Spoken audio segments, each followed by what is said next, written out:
expense of the many. But again, what is our answer as citizens?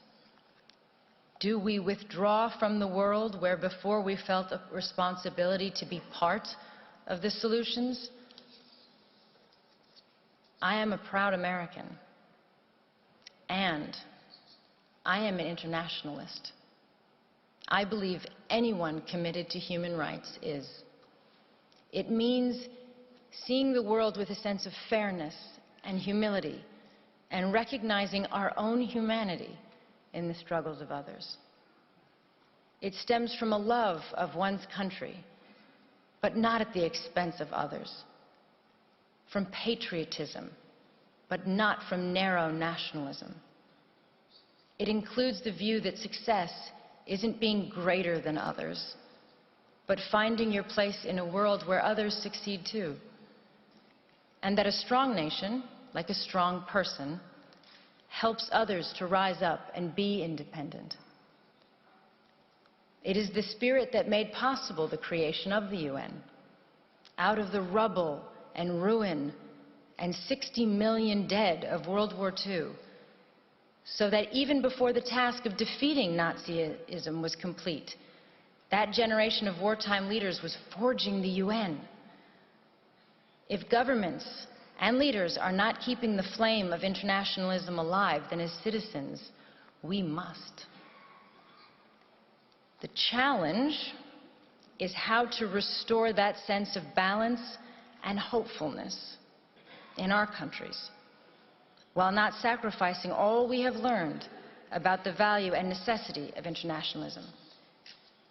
Because a world in which we turn our back on our global responsibilities will be a world that produces greater insecurity, violence, and danger for us and for our children. This is not a clash between idealism and realism.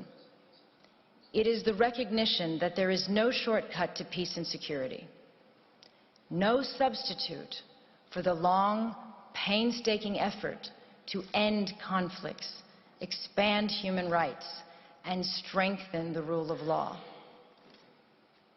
We have to challenge the idea that the strongest leaders are those willing to dismiss human rights on the grounds of national interests.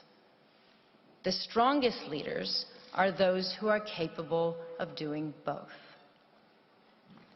Having strong values and the will to act upon them doesn't weaken our borders or our militaries. It is their essential foundation.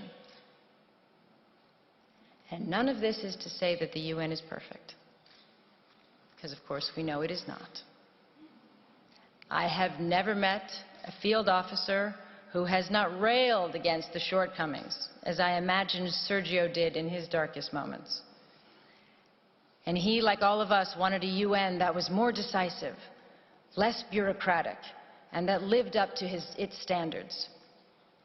But he never said it was pointless, and he never threw in the towel.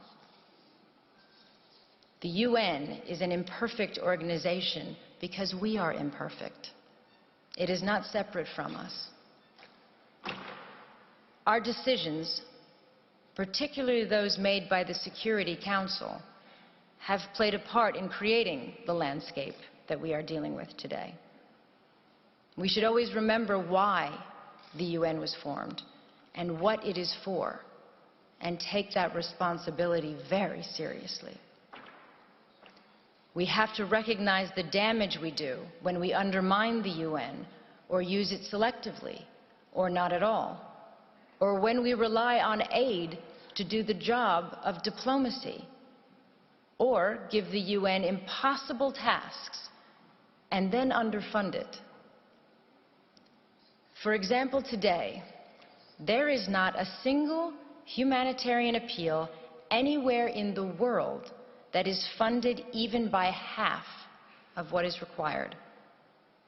In fact, worse than that, appeals for countries on the brink of famine today are 17%, 7%, 5% funded, for example.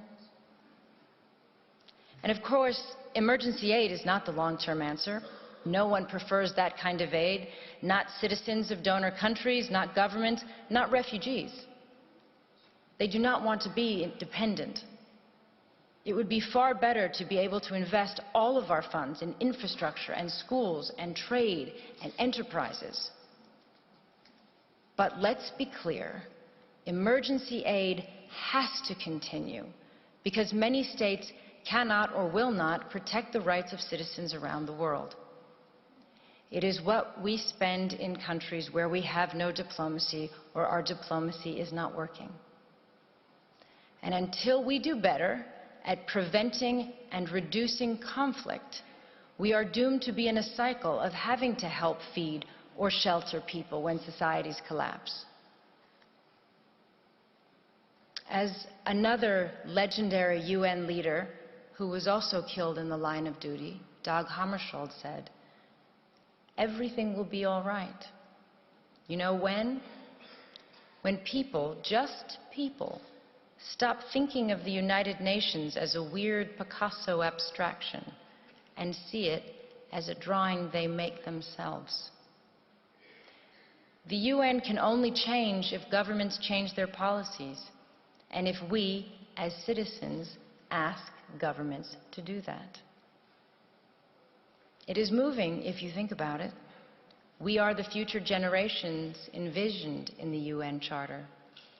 When our grandparents resolved to spare future generations the scourge of war, as written, they were thinking of us.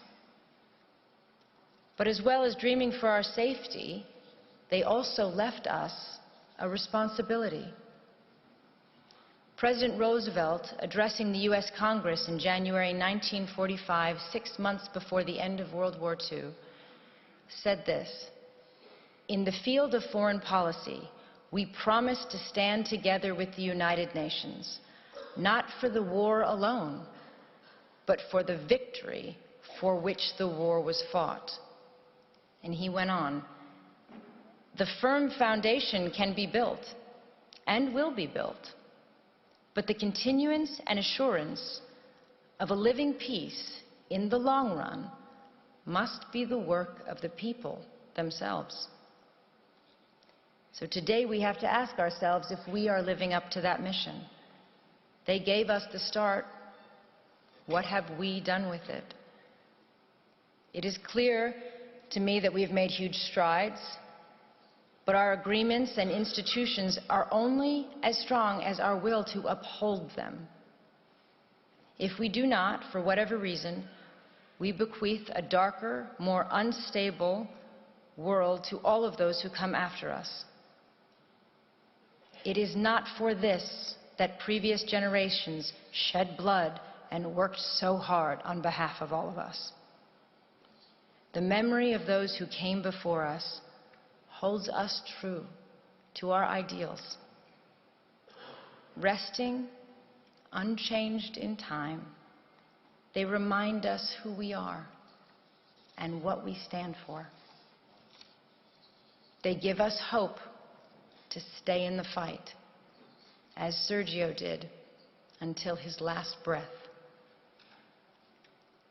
14 years since his death, there is a stronger need than ever before for us to stay true to the ideals and purposes of the United Nations. That is what I hope his memory holds for us today. We cannot all be Sergios, but I hope all of us can determine that we shall be a generation that renews its commitment to unite our strength to maintain international peace and security, and to promote social progress and better standards of life and larger freedom. But in the final analysis, if we do not, even if that level of vision eludes us, and we continue to simply manage rather than overcome our generation's challenges, we just have to keep working determinedly, patiently, and you can be certain that as you do, that you follow the example of one of the UN's finest sons. And that to do even a little of his good, to apply ourselves to the work he left unfinished, in whatever way we can, is a worthy task for all of us. Thank you.